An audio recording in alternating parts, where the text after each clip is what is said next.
We're the Con Guys, and this is the Con Guy Show, coming to you straight from the nerdy heart of Hollywood, California. And this is Jim with theconguy.com.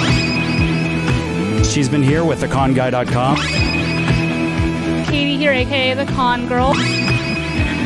Zordon did not want 5 teenagers with attitude. My name is Derek Sam. I'm Danae Sams, and that's my brother. We are your home for news, opinions, and interviews from the world of Comic-Cons and fandoms. Your ultimate insiders for all things con. Welcome, everybody, to the Con Guy Show, the official program of theconguy.com, coming to you straight from the nerdy heart of Hollywood, California. I am Jim, your editor-in-chief and ringleader of this group of roving band of geek-loving pranksters, I guess you could call us. But I have to ask you a question real quick before we start. Does it sound better like this, guys? Or does it sound better like this? I'm trying to decide which direction I shoot this microphone. I like the second one. Like this one right now.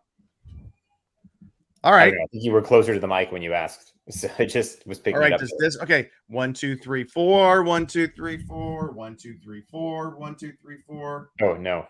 Go back. All right, we're gonna stay like this and we're gonna start the show. All right, like I said, my name is Jim Fry, and I am glad to have who we have with us tonight. Let's start right up here at the top because we got a special guest with us tonight from the Con Kids. Who we got here? What's up? I'm Austin. I'm with the Con Kids. Yeah. Coming to it. What state you in, Austin? I'm in Virginia right now. Never know where Austin's at. That's pretty cool. Derek, speaking of somebody from Virginia, who else we got? Well, I mean, I'm the only person here, but I'm not from Virginia. Oh, West.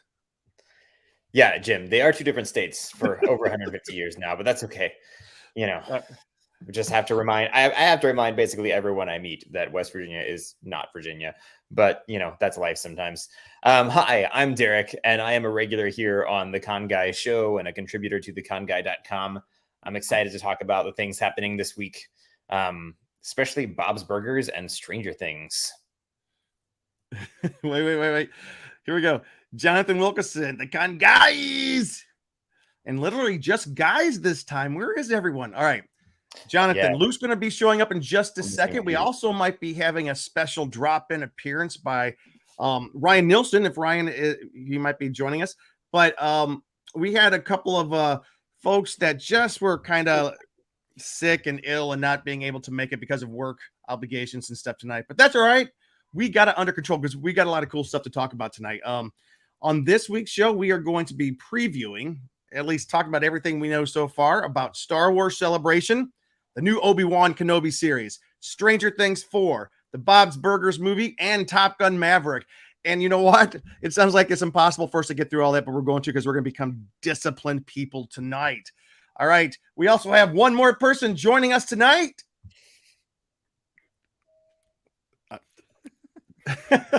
Hey, it's Cheeseman here. Did you guys introduce yourselves? Yes, we did. We did, yes. We're waiting for you. I'm screenwriter and one of the founding members of the Con Guy. Cheeseman. Right. Cheeseman, everybody's favorite Cheeseman. All right, guys. Trying to look as young as my nephew, who's aging me right now. Hey, before we jump into this week's stuff, Austin and Luke, why don't you guys tell us a little bit about the Con Kids and what kind of stuff you guys cover over there? Austin. Yeah, so we're doing mainly TV shows at the moment. We're going to be doing a Obi-Wan when that comes out. And then I think we'll try to do Miss Marvel. Yeah.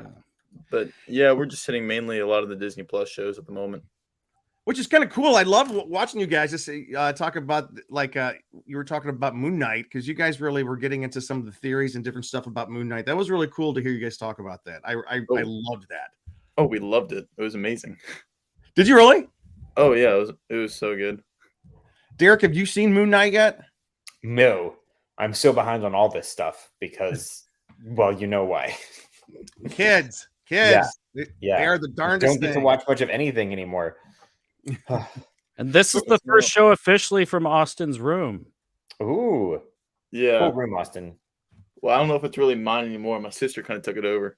It's not decorated the way it was, but this is where his room actually was. He was in Ohio in my parents' basement, living my life in his first year of college.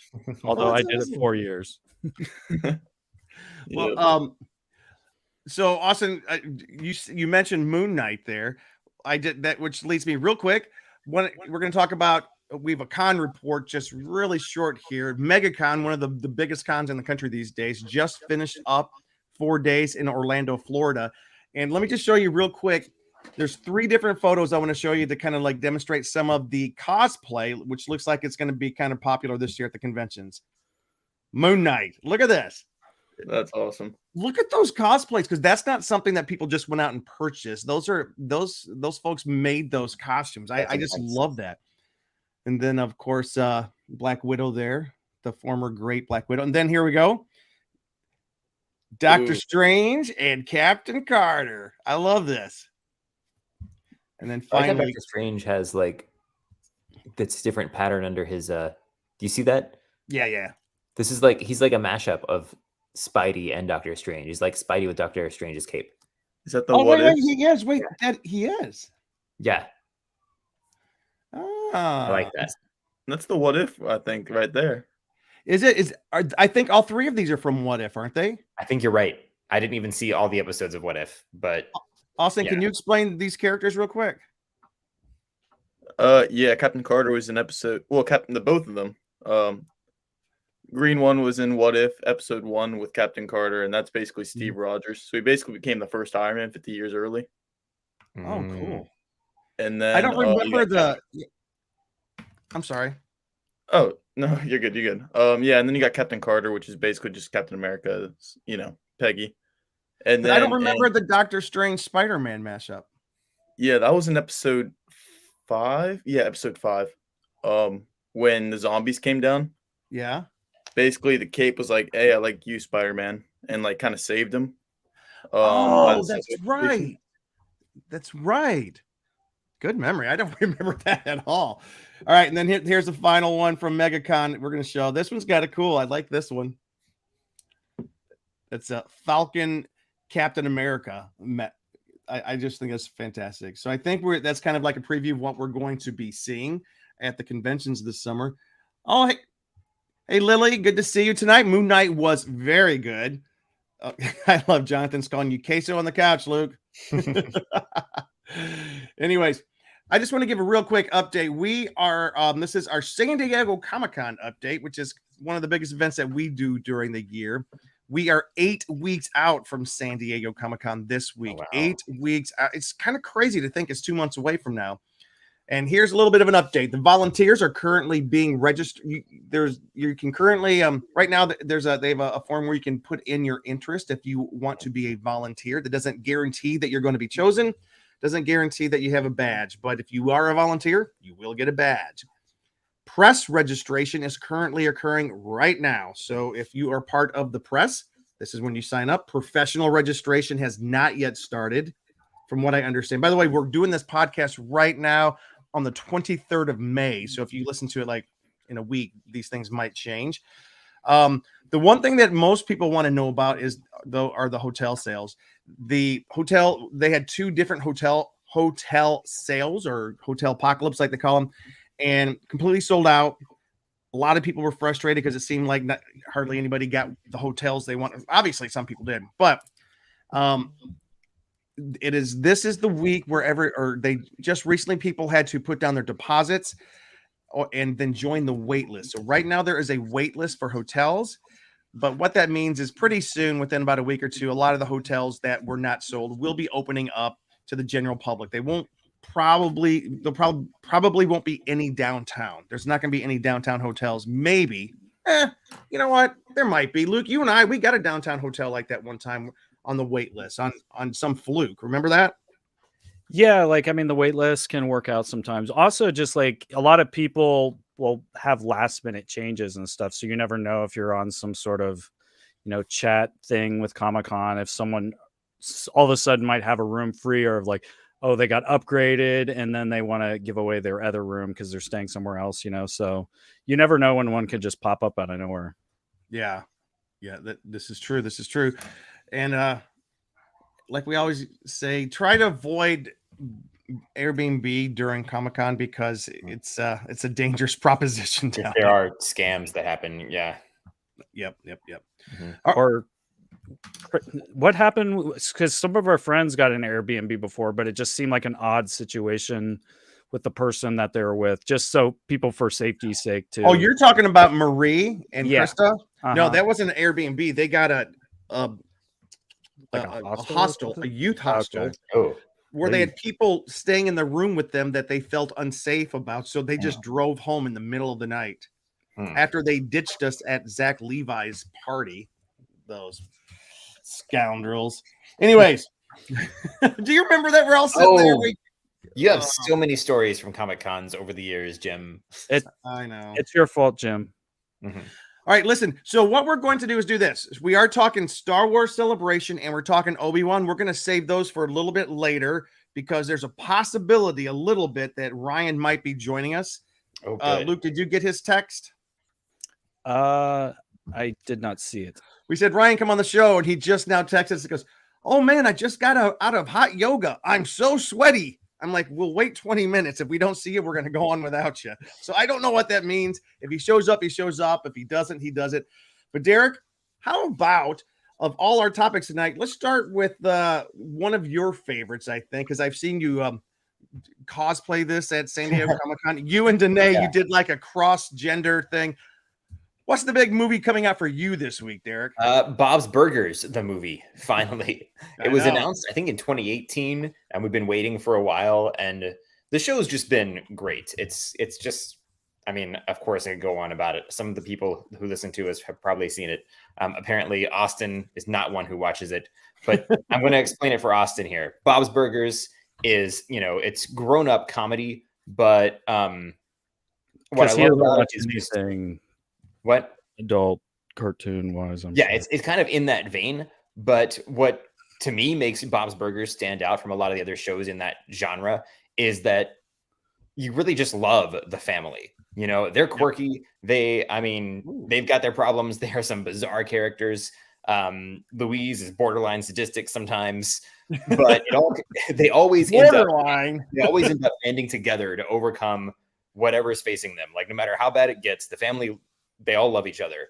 And Bob, the father, is always ready to sacrifice to make things better for his kids. And it ends up happening in very hilarious ways. But it's the kind of show that like you keep coming back to because you really do love the characters. You laugh. And also there's a little bit of like touching emotion when they can allow for it for a few seconds before making you laugh again.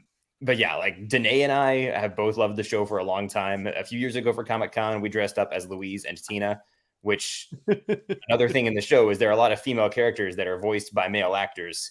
And Tina in particular, it makes it pretty funny. So I dressed up as Tina and, spoke in like my regular voice when I asked a question and got a lot of laughs from everybody on the panel. But the movie's finally coming out. We've gotten a few trailers. We've gotten some information about the plot. We know that there's a big sinkhole that opens up right in front of the restaurant. We know that, they've got their financial troubles as always. We're going to see a lot of the fun characters we've seen before.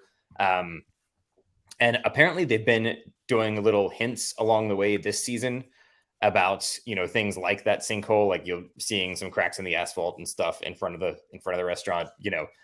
They're having fun with it. And I'm sure it's going to be a blast. We're supposed to have a lot of fun songs. Characters do just randomly sing at weird moments in Bob's Burgers. Hey, Derek, since Ben's not here. Blood good. Blood good. Hi, Kat. We're so glad you could join us. Yes. But yeah, Bob's Burgers does have a lot of music in it. They did finally release an album a few years ago of some of the favorite songs from episodes. And apparently we're supposed to have a few really good songs in the movie too. I only know so much because of course it's not out yet, but I am very excited to see where the plot goes, what kind of humor they do for it. It's going to be cool to see a lot of the old jokes get callbacks. A lot of the just recurring characters come back again, and to have the full length of a feature film to just play that humor out. Yeah, I'm looking forward to seeing where it goes.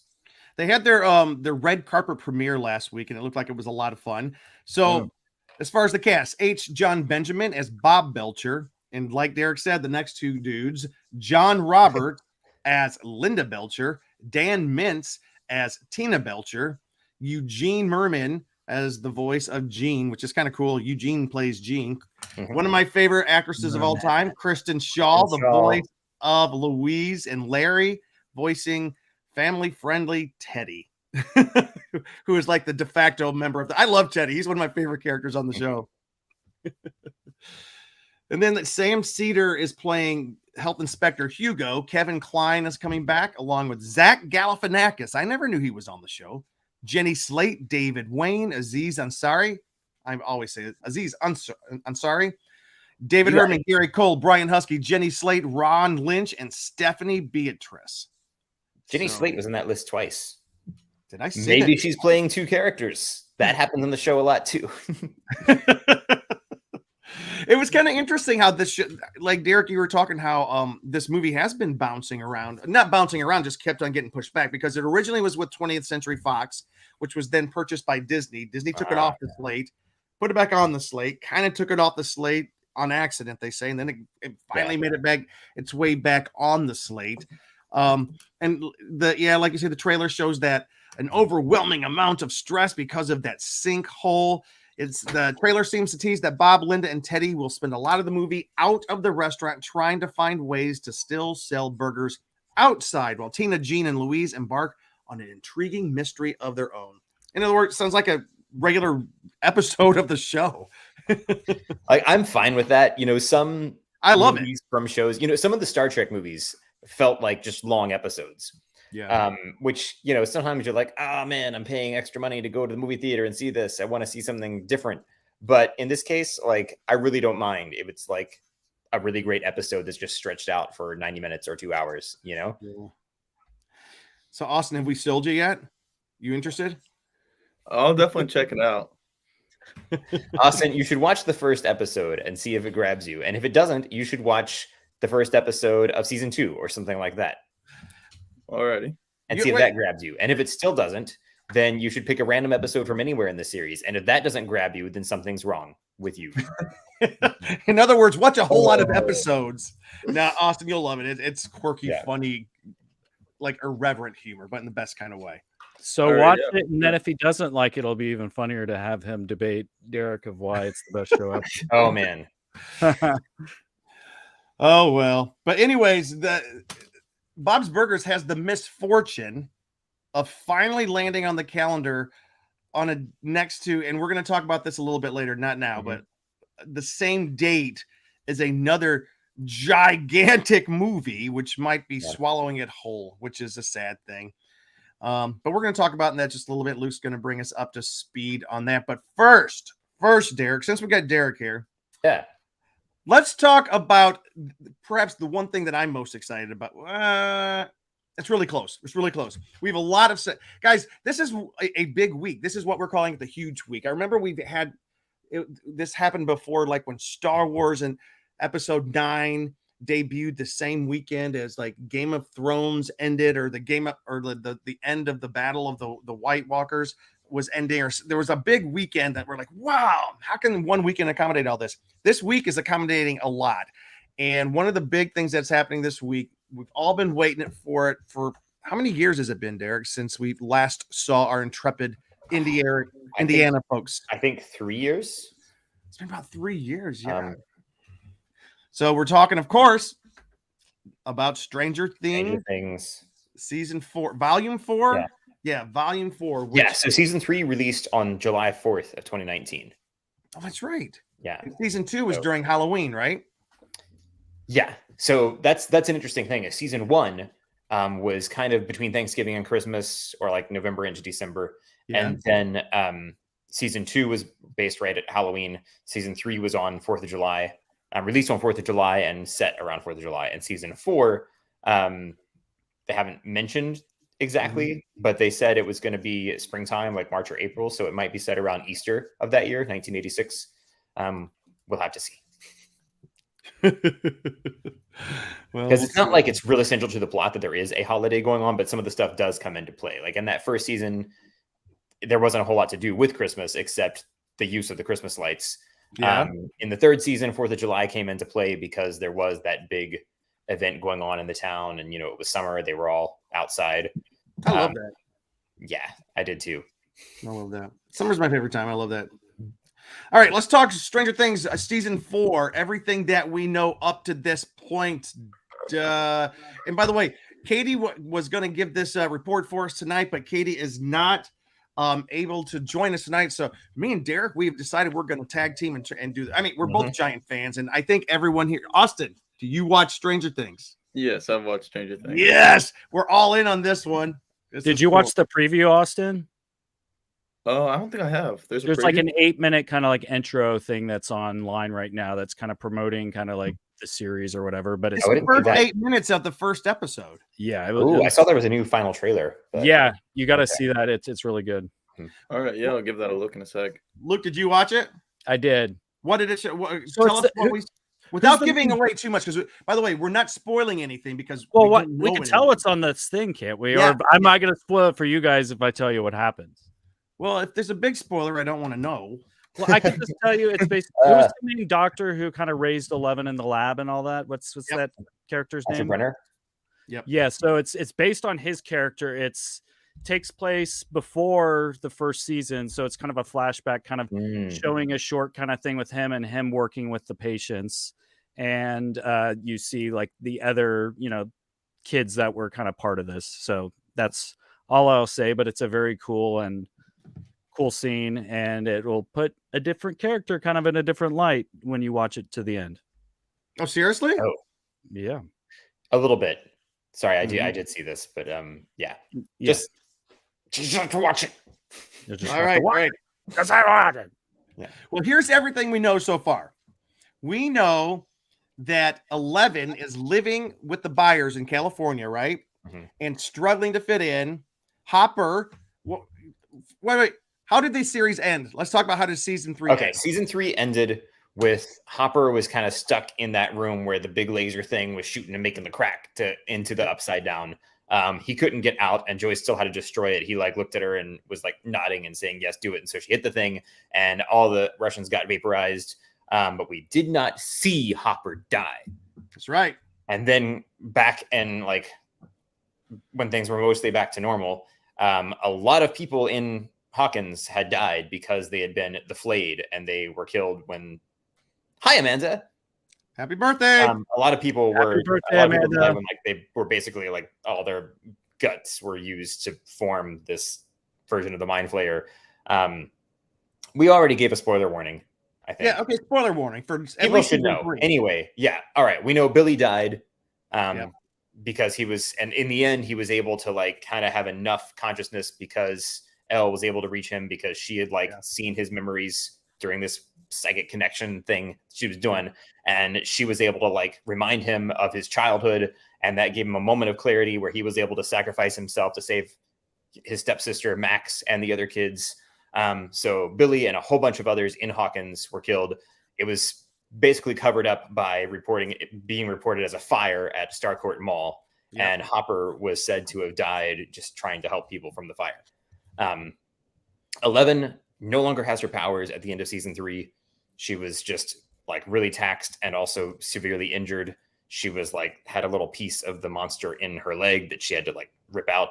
And from then on, she wasn't able to use her powers anymore. She's still trying to at the very end, kind of in the, what do you call it? The denouement of it. And she can't get a bear off the shelf in the closet. So she just can't epilogue. Epilogue. Thank you. So at the end there, she goes with the Byerses to move to California, partly for them to get a new start, but also it's kind of part of their protection from the doctor who had been with Hawkins Labs, who had helped, who had given 11 the fake birth certificate so that she could be Hopper's daughter. So a lot of our favorite characters are separated across just in different parts of the country. And then it's after the credits, there's a quick little scene where we're seeing a Russian prison in Kamchatka which if you played Risk, you know that's like way over on the edge and close to Alaska. If I'm not mistaken, that's the territory that you can invade if you want to like go from Asia to North America. I hope that's not. You played Risk, would you know that? Yeah. So, but we're a nerd community here. So anyway, in there, like they're walking along and they say something about the American in one of the cells. We don't see him, but we were all pretty sure that Hopper was alive and somewhere in Russia in this prison. What we do see though is another prisoner gets taken out and fed to a Demogorgon. So we know they've got that there, and yeah, that's where things left off. Did I leave anything out? I don't think so. I just thought it was kind of it was such a bittersweet, sad ending where this friends all separate and go their separate ways. Thus, the new trailer, the song "Separate Ways" by Journey, which I loved. And that's all these things that have been set up. I really hope we don't have to wait for the whole season for them to get fixed. Like, I don't want to wait until the end for Elle to have her powers back. I don't want to wait for the very end for Hopper to be rescued. I don't want to wait for the very end of it to have all the friends back together. Because those are the things we need to see happen before the climax so that they can band together and fight the villain. Austin, I got to ask you, did you watch all of season 3? Yeah, I did, but I haven't watched it since it aired. So if it's been 3 years, and it's been 3 years. Oh, geez. Luke, is there anything that Derek is leaving out that you can remember? I don't. Well, it looks very exciting with what it does look like. There's a lot of shots of like the kids all grouped together, which feels at least like, a big core of the group. I can't remember if they were like every single one of them was there. We didn't see exactly if, Dustin and what's his face have their time together. What's his name?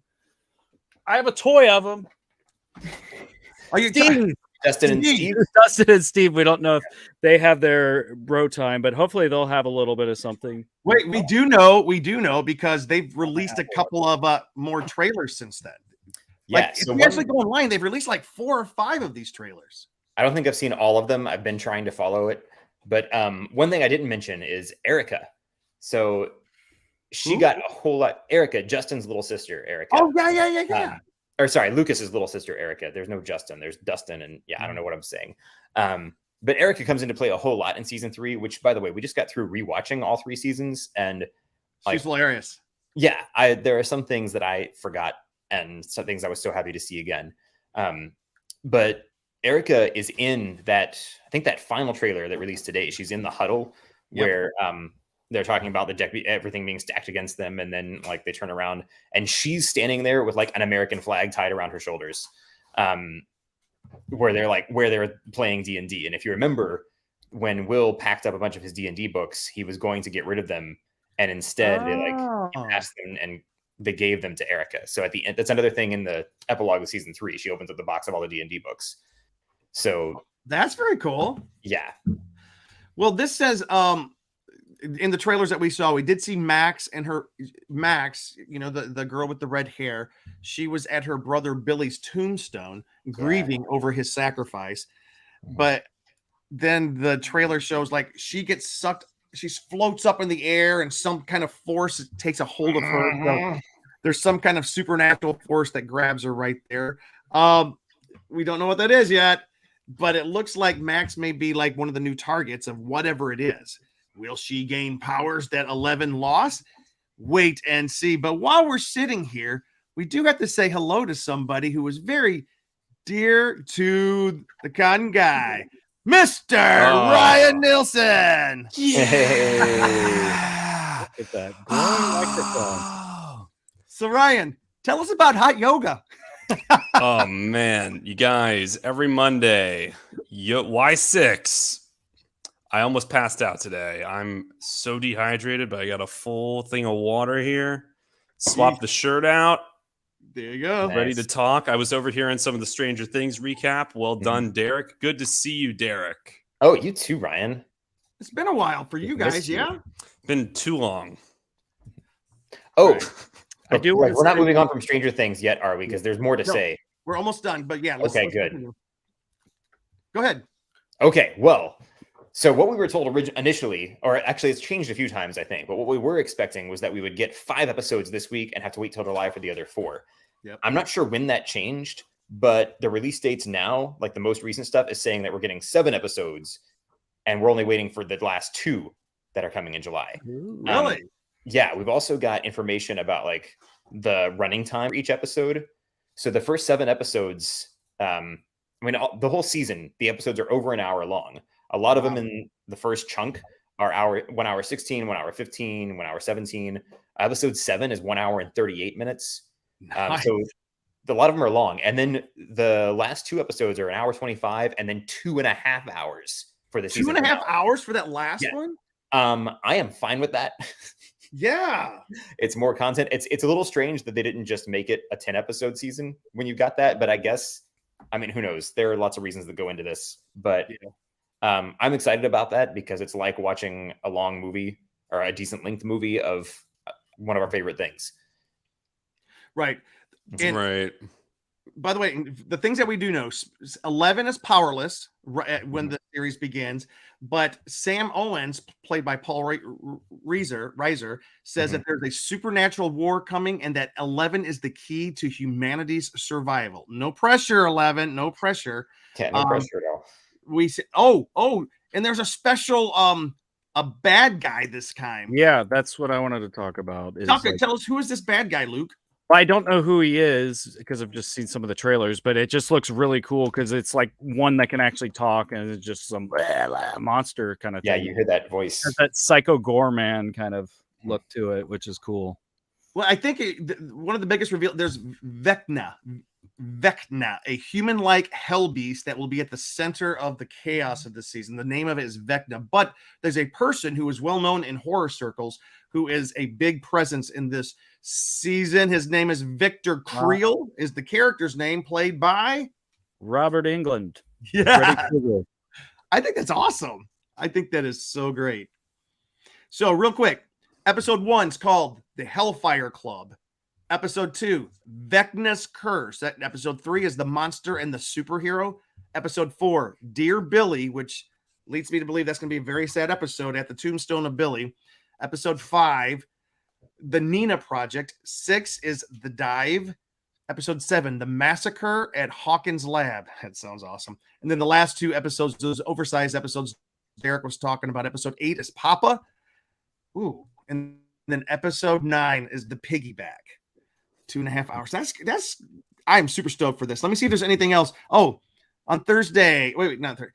This is what the Duffers said. The first volume of season 4 will arrive May 27th, with the second one July 1st. And then this is season 4, but it's going to end with season 5. So this is getting us ready for the ultimate end of the series with season 5. I thought this was the end. They originally planned on this being it, but there was too much content to contain in 4 seasons. So this is the penultimate. I'm happy about that. Wow. Lots of Netflix original shows have done 4 seasons. Yeah. Specifically the Marvel series that they had. And but then this seems to be like some of their really big shows they're doing this with. The Last Kingdom got extended and did 5 instead of 4. Yep. So hopefully our really favorite ones will last longer like this. That's right. I think that's all we know about Stranger Things season 4, except for, is it midnight on the 27th, like Thursday night at midnight? Because Luke, there might be an even more exciting show coming out that night, Jim, which we're about to jump into because I know. No, here's what's crazy. More exciting, really? Oh, by a mile. Oh my God. By a mile. Okay. By a zip code, Derek. Ryan, what would that show be? Hello there. Obi-Wan Kenobi? Man, 2 episodes with Ewan McGregor? I Deborah know. Chow directed? Wait. Oh, I love how you have this. Always at the ready, Ryan. This is, you know what this was, what you were excited about, right? Yes. No. There you go. No, Obi-Wan Kenobi. I mean, not by a mile. Let's be honest. Stranger Things is gonna be amazing. I'm so hyped for that. But I will be watching Obi-Wan first, definitely. Just because I'll be going to Celebration. But no, it's the Obi-Wan Kenobi show. Like, this is a show that was announced before the pandemic. I feel like we all got hyped. Yeah. Oh my God, it's coming. And then like COVID happened, it's been delayed, and we're finally getting it. Like it's here, it's happening. We're getting this show. This was supposed to originally have been one of the standalone movies. Remember, they were doing those Star Wars stories. It was Rogue One, and then 2 years later, Solo, a Star Wars story. And this was rumored to have been one of those movies. But what happened? I mean, they've had a whole shakeup with their features. Like there was supposed to be a Boba Fett show with James Mangold at one point, and then we got the book of Boba Fett. But I think this is the best case scenario. And that's mostly just because Deborah Chow. I'm like the biggest Deborah Chow fan on the planet. Yeah. Better Call Saul is my favorite show airing on TV right now. She directed an episode of that show that is amazing. Which TV directors normally, it's not like features, so you don't have a big say. You're kind of a hired gun. But there's an element in the episode she made where there's like a black line down the middle of the screen. And visually, she shows a relationship dissolving in like 5 minutes. The first 5 minutes of the episode, no dialogue, all visual. She's amazing. And, she directed 2 episodes of the first season of Mandalorian that people loved. And then they gave her this show. She's got like the most impressive TV directing resume from like Westworld to like Daredevil, Jessica Jones, HBO shows, FX, AMC. And she's got this whole series underway. And I mean, you guys, it's going to bridge. I know we've had a lot of like prequel and original trilogy stuff, but this is really the final like thing that we've been wondering. And this is a show I think people have been asking for. I wouldn't know this. You might know this since 1977, where it's like when they announced, oh, we're doing prequels, like this is the time period I think people really wanted to see fleshed out. And we're actually going to get Ewan, who's the proper age. We're going to get Hayden being directed by someone who's good with actors. And I mean, holy cow! Like this is everything. This is like my mecca of Star Wars. I really do think this is going to bring everyone together, and everyone's going to just have an amazing time. So, okay, I like that you just said what you said about like so many people don't realize that George Lucas back in the early days between Star Wars 1 and 2, 4 and 5, between episodes 4 and 5, or maybe it was, because I remember I was a little kid. I got this picture book of Empire Strikes Back, and in it I was reading how George Lucas had a planned 9 movies that he had planned, the prequels. And I remember he described the prequels as much darker than the current trilogy, and then eventually would get down to what happened. And so it's kind of cool to know that that vision from the 70s or early 80s did eventually flesh out. But that being said, what do we know? Like, what is the plot line? Who are the characters and who's the big bad in Obi-Wan? Do you know, Ryan? Oh yeah, I mean, well, tell us. Okay, so here's another thing about the show, right? Yeah. Star Wars obviously is a very divisive property, but let's put it up right now. Okay, let's just say we are all Star Wars fans. No, totally. But we know that we are a part of the most divisive group. No, it's divisive. But I will say there is something different in the air with this show. There is a confidence in the marketing, in the promo, in the interviews. I feel like for Mandalorian, which to be fair, they want to keep like an air of mystery as to what's going on in Mandalorian. We know what happens to Obi-Wan Kenobi. We know what happens to Darth Vader. This is like a middle chunk of a story that I think is all character and side character storylines. Similar to like a Better Call Saul, where like we know what happens sort of to Saul Goodman, but here's the background. They still make it dramatically interesting. So what we know is this is the years. This is 5 years after Revenge of the Sith. It's actually 10. 10 years, sorry. Or 5 years before, whatever. 10 years after Revenge of the Sith. Obi-Wan Kenobi's on Tatooine. He's watching over Luke Skywalker, Uncle Owen, and like the Lars family. While meanwhile, Darth Vader's Jedi hunting with his Inquisitors, which if you watch the animated show Star Wars Rebels, which is personally my favorite of all the Star Wars TV content, they introduce a lot of these Inquisitors, which are like these underlings. They're not quite Sith, but they're like lightsaber wielding, dark side Force users that just do whatever Lord Vader asks them to do, or even like a general, or another general in the army. And they Jedi hunt. They're rounding up all the Jedi. I mean, I'm wearing a Rogue One shirt right now. We all remember how excited we were at the end of Rogue One, seeing Vader go full Vader. Imagine him in his prime and a whole show with that. Holy cow! So he's on the run. They're probably looking for him. I mean, that's the majority of what we can imagine. We know we're getting Hayden Christensen. This is the only show where they've straight up released, here's the cast. Yeah. Like, they're so confident. They're just like, here's everyone who's in it. Well, let me just say it real quick. It's the series stars Ewan McGregor as the iconic Jedi Master, and also marks the return of Hayden Christensen in the role of Darth Vader. Joining them are Moses Ingram, Joel Edgerton, Bonnie. I'm going to say these names right. Piasse, Kumal. I love this actor. Kumal Nunjali, Indira Varma, Rupert Friend, O'Shea Jackson Jr., Sung Kang, Simone Kessel, and Benny Safdie. Oh my gosh, it's a great international cast, and it's hard for me because I couldn't do that, not drunk. But anyways, it's kind of cool. Moses, she plays Moses Ingram. She plays Reva, which, according to Entertainment Weekly, Reva is the franchise's fearsome new villain. She takes the form of a relentless inquisitor. And according to Deborah Chow, she's ruthlessly ambitious. She's also force sensitive. She's not a Jedi or a Sith, but she's force sensitive. And she is on the hunt for Obi-Wan on behalf of Mr. Darth Vader himself. So that's all we need to know right there. It's kind of cool. But I got to ask you this, though, Ryan. Is it going to be satisfying? Yeah. No. Yes. I'm like you, though. Of all the series and movies they've announced since Disney has bought Lucasfilm, this is the one that really is the one I'm excited about. They're calling it their gold standard of TV streaming.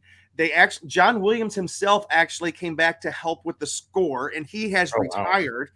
Which is pretty amazing. And he says, if it's going to, apparently John Williams said, Obi-Wan, I'm in. This is what happened. Yeah. This is actually what happened, Jim. John Williams retired at home with his family, just laying like on a hammock in his backyard, watching the sunset. And then Deborah Chow knocked on the door. He goes, "We need you to come back," and extended the lightsaber. And he was like, and then he took it. He didn't throw it over his shoulder. He took it. No. And he John conducted. Never do that. He conducted with that lightsaber.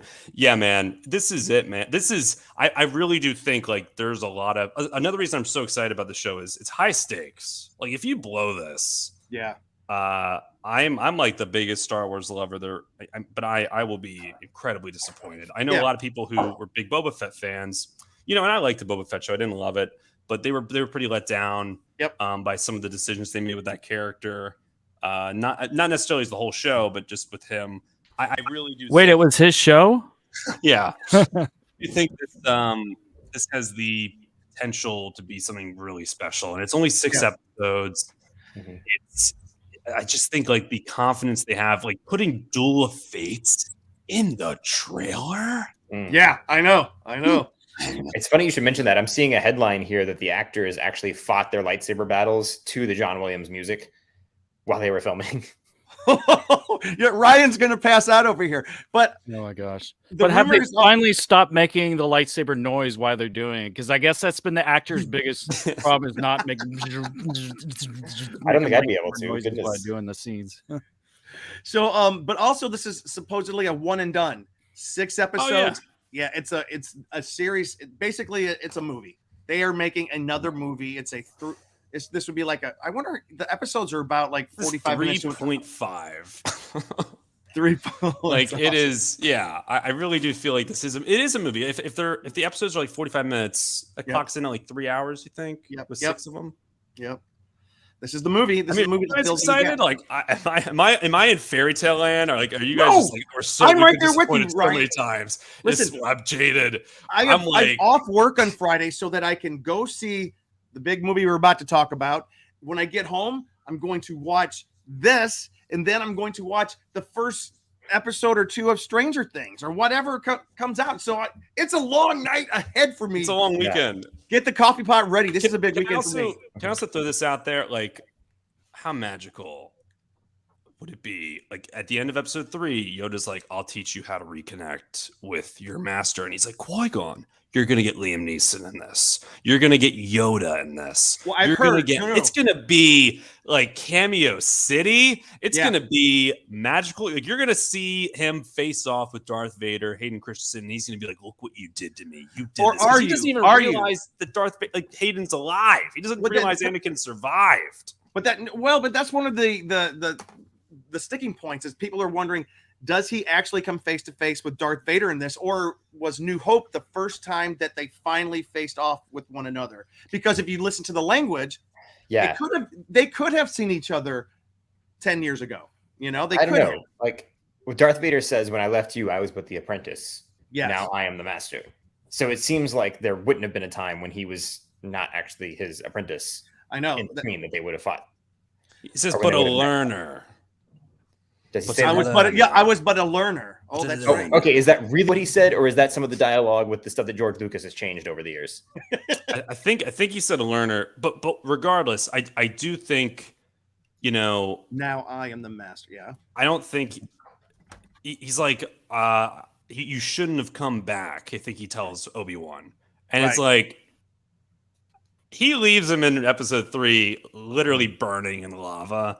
I think there's an interesting thing in Rebels where Anakin's Padawan, Ahsoka Tano, there's an amazing scene where like she's facing off with Vader and she quickly realizes like, oh my God, it's Anakin. I thought Anakin died in like the Jedi Purge. And Obi-Wan has every reason to believe Anakin died there. Yeah. Like there's going to be that scene where he realizes he's alive. This is him.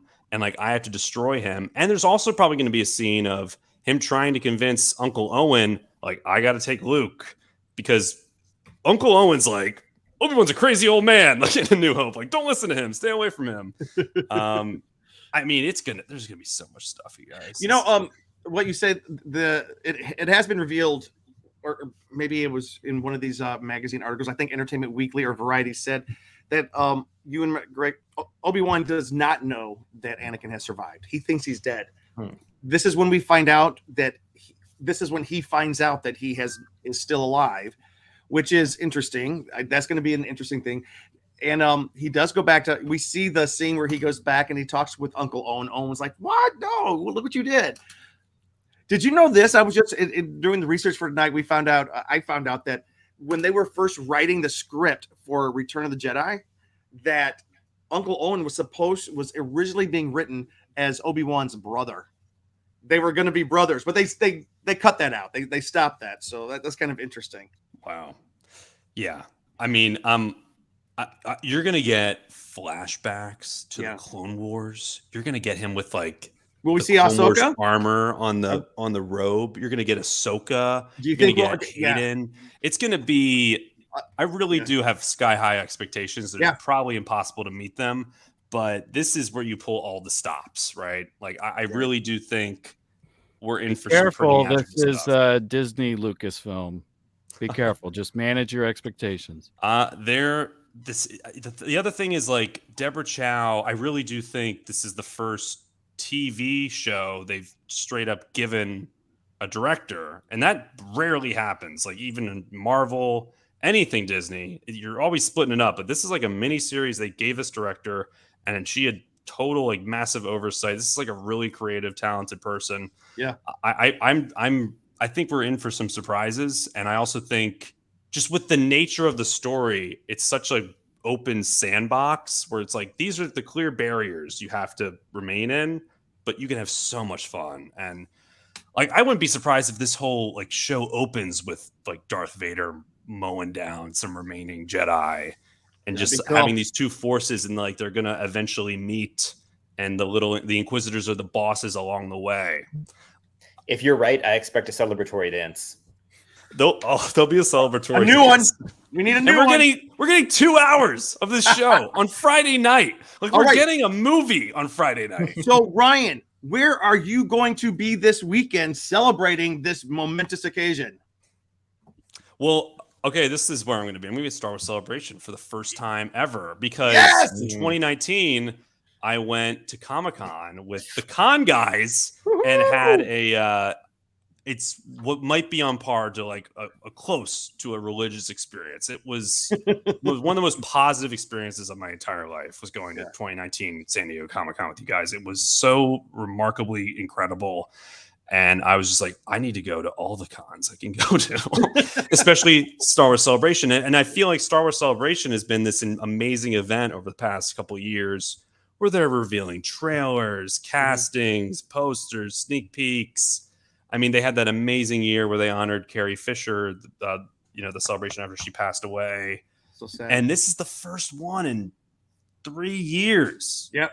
I got these tickets in 2019 and they've rolled over for 2 years. I still have this hotel I have.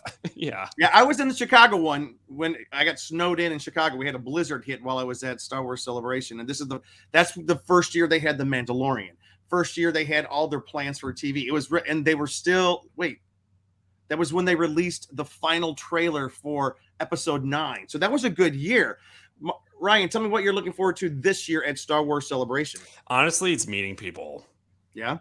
It's just being in a big arena or venue full of just fans and loving Star Wars. That's really it. I mean, that's what this whole thing is for me. And also just like talking about it with you guys right now, it's all like celebrating something we love, which regardless of which part of it you love, there's always something to love. And that's kind of what I love about Star Wars in general.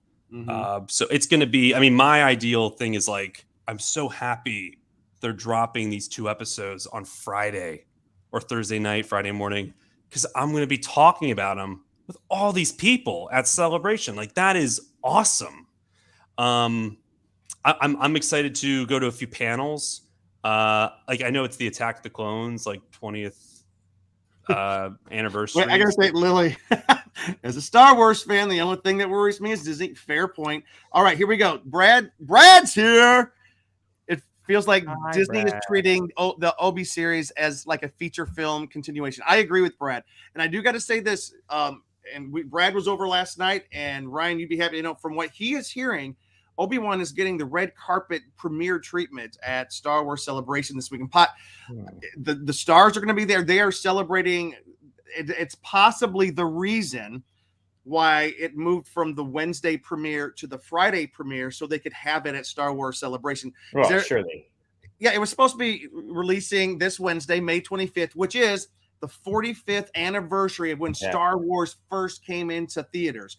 But instead they moved it to the 27th, which kind of irked a lot of people. Like, oh, you're missing the day it came out. It's a special day. It's a whole high holy days for Star Wars fans. But it might be for this reason. We don't know yet.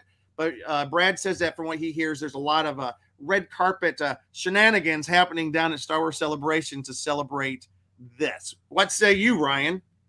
I say, wow. I did not foresee this. No, that's great. I'm really, I really do think like this sounds like I'm exaggerating. This sounds like I'm just like a crazy fan who's getting too hyped. His expectations are too high. It's overrated. Who cares? You can't win.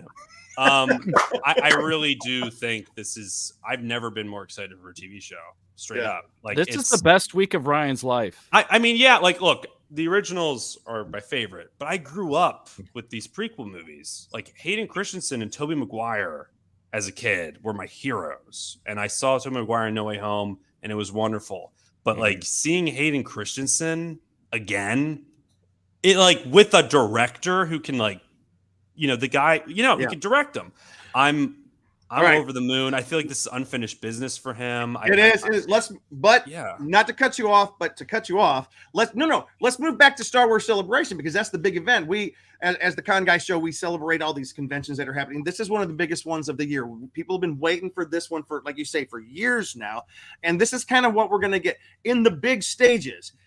On Thursday, May 26th, Lucasfilm is coming out and this is their giant presentation of this is everything we're going to have. You can expect to see some clips from Obi-Wan, Andor, The Mandalorian, and what else? They're gonna. Here's the deal: have we seen anything from Andor yet? No, they've released like a photograph, not like a sizzle thing last year that was just. It was literally just kind of storyboards, no footage. The first things we've seen were in this Vanity Fair article that came out at the end of last week, which had some images of like Mon Mothma and the same actress they had in Rogue One. And it looked pretty cool. To be completely honest, Andor has been like the one show I haven't been like that really hyped for. I'm wearing a Rogue One shirt. That sounds the opposite. But I hope that whatever they release completely excites me and invigorates me for that show. But you're right. We're probably going to get an Andor trailer because that being the next show. We're also going to hear about, I think the way they phrase this panel is like the future, which I think this Vanity Fair article already did all that. It's like, here are the shows. We're putting some movies on the back burner for now. I don't expect to get any details on movies at this. Well, because the thing is, they've made, remember back on the Disney's Investor Day in 2021, I think it was. Was it 2021 or 2021? Like end of 2020. End of 2020. Maybe it was 2020, where they announced all their forward-looking Star Wars projects. And some of those we do know have gone by the wayside. But hopefully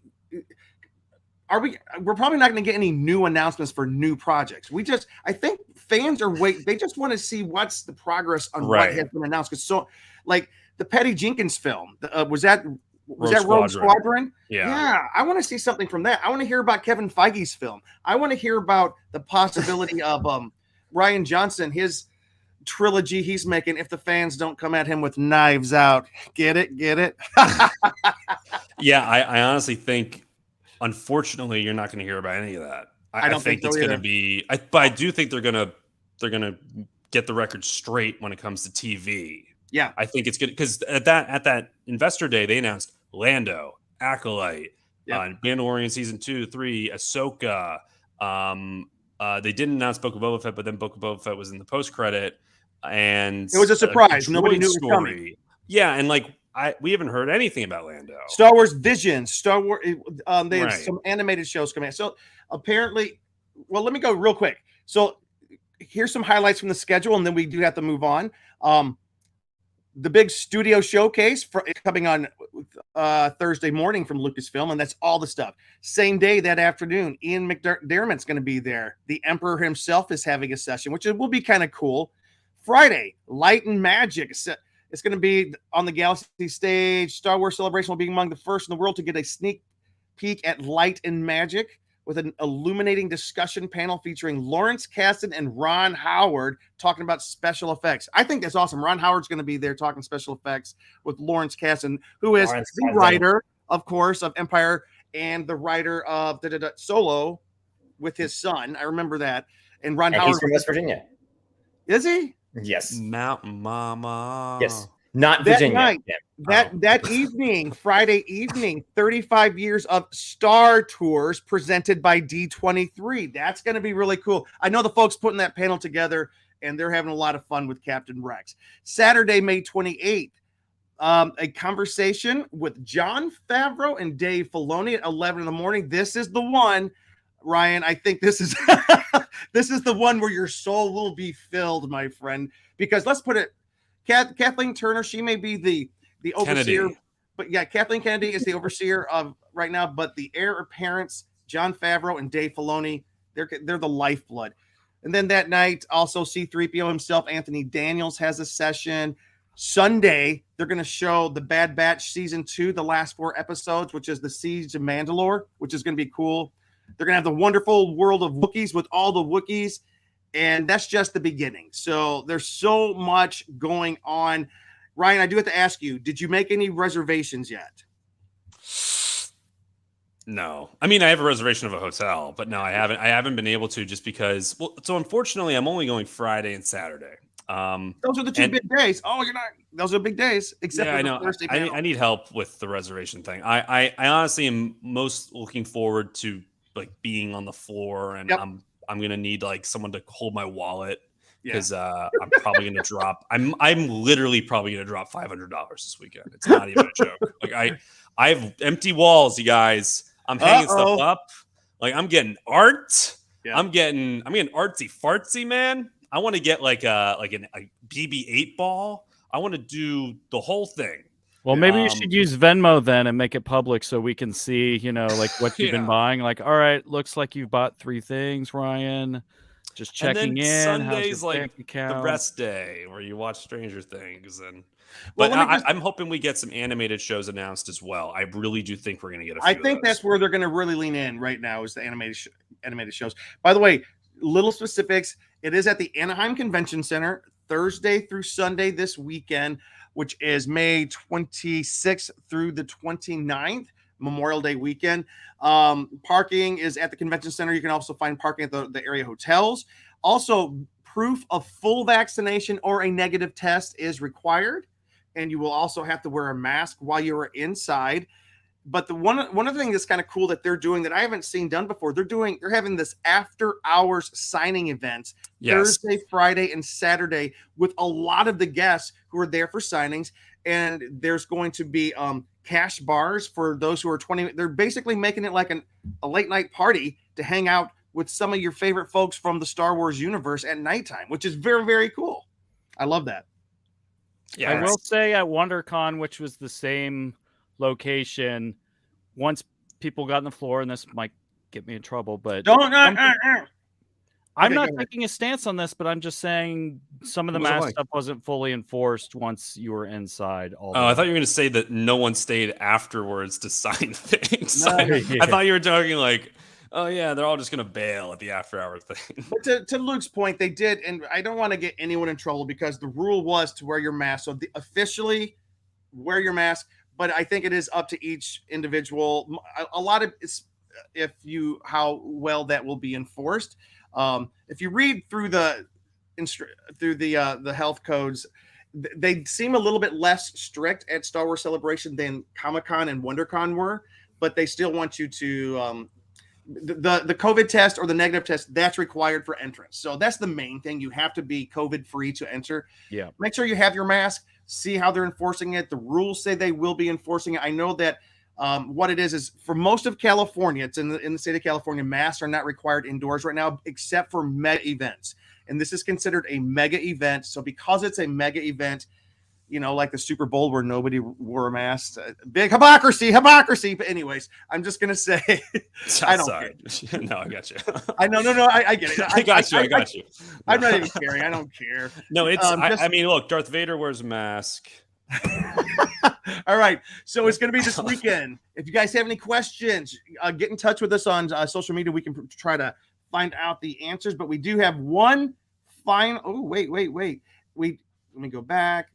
We have one final topic. But before we have that topic, Mr. Jonathan Wilkinson. Look, I don't want to talk about Top Gun. I was a parachute rigger 3rd class in the Navy, and I could come on and talk to you about how Goose would not have died in the first Top Gun. Damn it. I just don't know if I can watch the sequel. Jonathan Wilkinson. Luke, send that guy a link to the show. Let's get him on and talk to us tonight right now.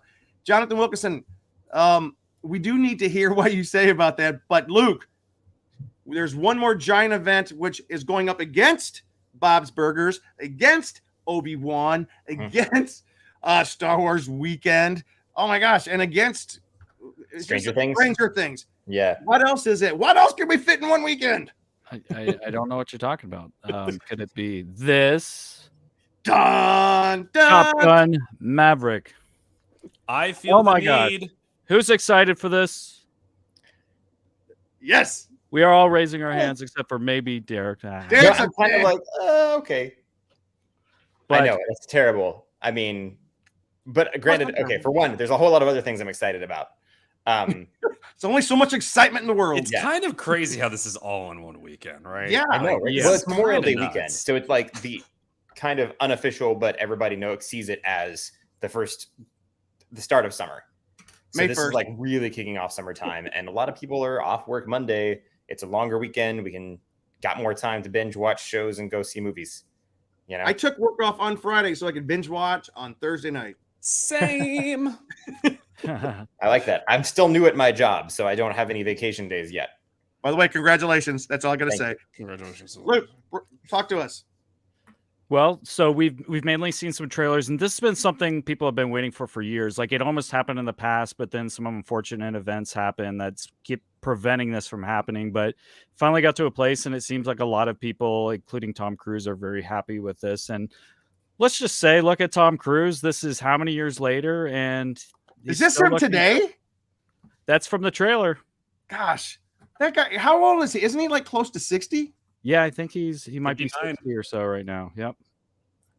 I read one review that called him the movie's Dorian Gray, which is, Derek would, the story of the man who aged backwards, eternal youth. Yeah. Somewhere in his house, there's a picture, like a poster from Cocktail or something that is like old and decrepit. Yo, look at this. Look at these pictures, though. Yeah, Tom Cruise is the dude, man. Yeah, we just watched the movie last night. So this picture I'm showing right now. You saw it? No. The first one. Sorry. Watched the first one last night. Sorry. Top Gun, the original. Settle down, Ryan. I know how excited I you are gotta about chill Star out. Wars. I gotta chill out. But like his helmet here, it looks like the original helmet he's been using over the years. Same kind of like design that has the Maverick on it. And this shot here shows him kind of like upside down, like when he was kind of messing with the guys in the beginning. So I wonder if there's kind of that scene like in the beginning where they did the upside down thing where they gave the guy the finger, like at the beginning of the movie, if they'll do any throwback to that, which would be pretty cool. So and I think he did a lot of the piloting himself, and Tom Cruise is one known to do his own stunts and all that. But I mean, the shots and the cinematography just look incredible. And from even the trailer, you can kind of see where they do this cool, like golden hour or, like sunrise type shots where it's all silhouetted. I'm showing that kind of shot and like a lot, and you even get the famous beach scene. So I think, so the original had that like ridiculous kind of volleyball kind of like scene that was just like a little over the top, but it looks like they'll probably do that with football. It looks like yes, we heard it, Brad. And the famous volleyball scene. Yep. And one of the characters that'll be the most interesting to see is Miles Teller's character, Lieutenant Bradley Rooster Bradshaw, who is the son of Goose. He looks like him. Yeah, from the original, that passed away. And what's interesting is now watching it, like I was like seeing the scenes he was in as a kid. So I was wondering if they're going to like do any throwbacks to the scene of him as like a little kid or show a flashback with his dad Goose. I think that'd be really cool if they bring Goose back where they show kind of like him with his dad, or his dad maybe said something to him that will carry him through this film and all that. And then I'm not sure would this be Iceman's son, the Hangman, Lieutenant Jake, which is named Hangman. He kind of has a little of that Val Kilmer kind of vibe and a little of that kind of like douchebag kind of. They call him Hangman. Yeah, that's the name of the character. Oh, I bet you that's Iceman's son. Yeah, that's interesting. Yeah, which that actor has played some characters like that, so yeah, it would fit him. And then here's a picture of Iceman. That's because he'll be in the film, not as much as probably as people wanted, but he does have a scene, and it's quoted by his daughter. Says, "I was on set, I saw it live, and it was extraordinary." Kilmer's daughter, singer and actor Mercedes Kilmer, told Post, "It means a lot to my dad as he's very proud of that film. This is what he loves to do." So it's going to be probably like a really good scene with him, and I think Tom Cruise fought to kind of like make sure that he would be part of this and all that. And Jim, you knew a little bit about they did some stuff with his, because as you know, they recreated his voice. Like they didn't use an actor to redo his voice. They recreated his voice using past recordings. So it actually is Val Kilmer's voice, because as most of you know, Val Kilmer, he suffered through throat cancer these past few years. And if you haven't watched the documentary about it, it's a heartbreaking documentary, but it's kind of uplifting as well, how he was able to like fight back and recover from throat cancer, but he lost his voice. And he has to speak with the help of one of the electronic devices. And you see him, he's shown up at different Top Gun screenings, and he'll announce the film, but he can only talk for like a minute, and he kind of his voice gets worn out. He himself seems fairly healthy these days, which is very cool. Yeah, so it's just the voice. I'm just so stoked that they decided to keep him in the film. Like, because there's part of the documentary he talks about making Top Gun and how he and Tom Cruise, they kind of how he said that on set he deliberately tried to be the douchebag character on and off set to stay in character, to keep his and Tom Cruise's character at odds with each other. Yeah, well, they wouldn't like hang out and like, you know, Yeah. one Iceman's group would hang out together and then Maverick's group would hang out together. So they kind of almost had that kind of rivalry while filming and all that, which you learn from the Val Kilmer documentary. But here's, I gotta say this about the New Yorker says this: the original Top Gun is less good than you remember, but Joseph Kosinski's beautifully shot sequel, which we're about to see, with Tom Cruise as the Dorian Gray of the U.S. Navy, manages to make absurd triumphalism disarmingly puppish. I don't even know what that means, but they say it's fantastic. All the reviews on this film so far have been calling it extraordinary. So it is the best way to kick off summer. If you haven't seen Doctor Strange, it's on the heels of the Mission Impossible trailer coming out today. Like he's the guy right now. Yeah, there's an article out this week that says Tom Cruise is our last true American movie star. Like he's the epitome of a movie star today. He stays above it. You know, he's had some messy stuff, but he's not a tabloid fodder type person. He kind of maintains a level of decency. I mean, for all of his stuff we know about his personal life, he doesn't make a big deal about it, you know, except for when he jumped on Oprah's couch. But you know what? We'll forgive him that. I'd watch that again. It was so funny. All right. Any other thoughts, Luke, on Top Gun? Yeah, I just wanted to real quick show some, you know, the characters we've been seeing in the trailer. So Tom Cruise will have a new love interest known as Penny Benjamin, played by the lovely Jennifer Connelly. So they'll have some of those like cinematic kind of moments right here. We're seeing, you know, them riding the bike together in the trailer. Then we actually have a female part of the force known as Phoenix is the new character. She'll be part of the new recruits and all that, Lieutenant Natasha Phoenix. So that will kind of bring a little bit of a new angle in this as well. And again, I showed, you know, the Hangman. I showed Rooster, which is Goose's son. Oh, Goose is Rooster. Okay, Rooster is Goose's son. That's kind of cool. I like that. Yep. Mm-hmm. And this Lieutenant Mickey. Mm-hmm. And then this is Coyote. Coyote. So there's a whole mix of new characters and stuff. So I'm excited to see kind of what they're doing with all these. And of course, Top Gun has a dramatic scene. Somebody in this will die. Do you guys have any theories of who might be the one that passes away that they're celebrating here? Or could it be Iceman? Never mind. Maybe it's a flashback. Well, since he still looks the same. Yeah, you never know with Tom Cruise because he looks the same. But on the official, look at those medals though, so you know it's got to be someone. I think it's Morbius. That was his commander, right? No, who's the guy that was his ranking commander in the original movie? He was also in Steel Magnolias, the dad. Is he alive? I'm afraid I don't know who you're referring to. Yeah, I don't remember. I'm sorry. I'm sorry. But anyways, but John Hamm's in this. Oh, was he really? And he was so excited about it. He's like, I don't care if I'm doing crafty. I just really want to be a part of this film. So John Hamm was very excited to be part of this movie. And of course, they have their classic bar scenes and singing in the new Top Gun. So it just feels like it's very well rounded and will really have the feel of kind of the original film, but kind of like in a new way. So I am pretty excited about it. I don't want to go in high Ryan expectations and ruin it for myself, but you know, I will hype it some in my mind, but I need to manage my expectations. But I'm not saying there's anything wrong with that, Ryan. Looking pretty good. Bring it up. It's looking pretty good. Bring the party up. All right. It's looking pretty good. All right. I think you're going to be satisfied. I've heard amazing things. I hope so. Okay. Thursday night, Ryan, if you want to go. By the way, the official description, hold on a second. The official description of Top Gun that we're about to Maverick says this. It says, facing an uncertain future and confronting the ghosts of his past, Maverick is drawn into a confrontation with his own deepest fears, culminating in a mission that demands the ultimate sacrifice from those who will be chosen to fly it. So that's pretty By the way, here's Tom. This is the guy who I'm talking about right here. Is Commander Tom Skerritt. Oh. He's still alive. What if he's the guy who passes away? That would be interesting. Anyways, hey guys, we need to wrap up the show.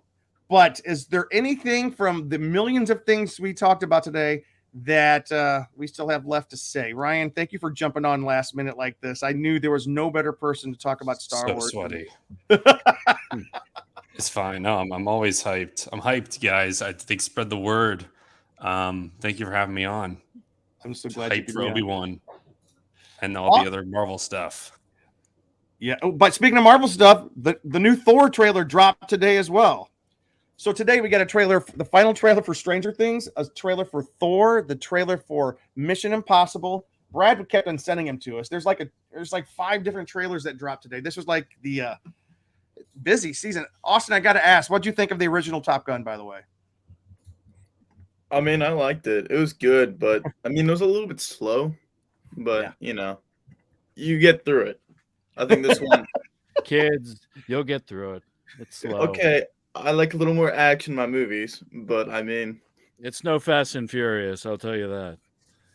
It's like 30 some years old, but for the age that movie is, I think it aged fairly well.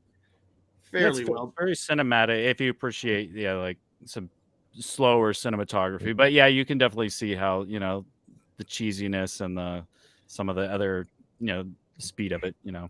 Betsy Taylor Cheeseman. Yay. My mom enjoyed, and heavens to Betsy. That's Luke's mom. And Grandma enjoyed listening to your enthusiasm, Ryan. Oh, and so do we. We That's always love it. All right, guys. We gotta wrap up tonight because we got a lot of resting to do. So we got a lot of stuff to do this week. Anyways, thank you guys so much for tuning into the Con Guy Show this week. One of the biggest weeks of the summer. We're gonna be celebrating with Ryan all week. This is Star Wars week, Star Wars Celebration, Obi-Wan, Stranger Things, Top Gun, and Bob's Burgers. Let's not forget about Bob's Burgers. Sometimes, Derek, it feels like that's getting lost into the shuffle of everything that's happening here. But Brad says, Ryan, make sure to keep your blood pressure medication in your fanny pack at Celebration. Guys, we will see you soon. All right, let's go around the corner. Go around the horn here. Who else do we have, and where can people find you online, Austin? Yeah, so you can find me on the Con Kids, and all of our podcasts we'll hopefully be doing in the next week or 2. Sounds good. Cheeseman. You can find me on social media on Instagram and Twitter at Cheese on Couch, and also on the conguy.com. Woohoo, Derek. You can find me on Twitter at ConGuyDerek. That's ConGuyDerek, and on theconguy.com. And Ryan, who has some of the coolest jobs in Hollywood right now, where can people find you? You can find me at Ryan Nilsson on Twitter and at Ryan Nilsson _ on Instagram. Right. Come on, do a dance for us. And it's Celebration this weekend. Woo-hoo! All right, everybody, have a great week. Enjoy this week. They don't come around this good very often. See everybody later. Bye-bye. Good night. Thanks for listening to The Con Guy Show, the official program of theconguy.com. Find us on the WeVie Geeks Collective or anywhere you listen to podcasts. And now on sci-fi.radio, Saturdays at 4 o'clock Eastern, 1 o'clock Pacific, both AM and PM. That's 9 o'clock Greenwich. It's sci-fi for your Wi-Fi.